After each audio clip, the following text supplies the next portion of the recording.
Donald Super, kind of the grandfather of vocational theories, had what he called a segmental theory, which means it's his way of saying that there were lots of little pieces that he never could quite pull together. But the piece that seemed to make the most sense to me, the thread that goes through all that, is this notion of self-concept.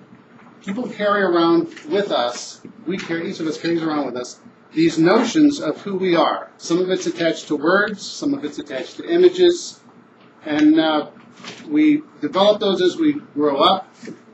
We grow them as we're in school and as we're exposed to various kinds of environments, and then we test them out, and eventually we try to implement those in the world. And he talks about not just implementing it through the work that you do, but even the choices that you make, for example, in partners, and whether to be a parent, and your involvement in the community, and things like that.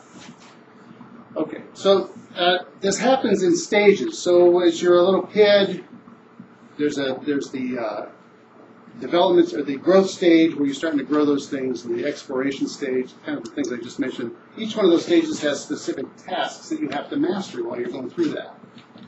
And if you don't, you kind of limp into the next stage, and sometimes you have to go back and redo some of those things.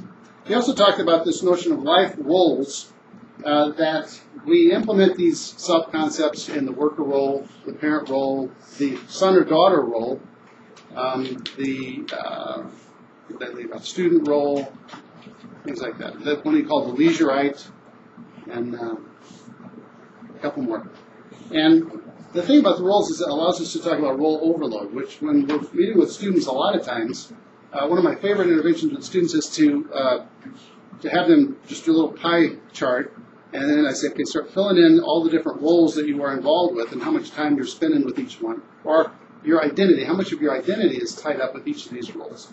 And pretty quickly students realize, well, I need another pie. There's too much going on here, and then you're able to say to them, well, no wonder you're struggling. It's because you're trying to do this. No wonder you're having difficulty. That's probably my single best intervention. No wonder you're having difficulty with this, whatever it is. I use that all the time, just as a way of normalizing with people.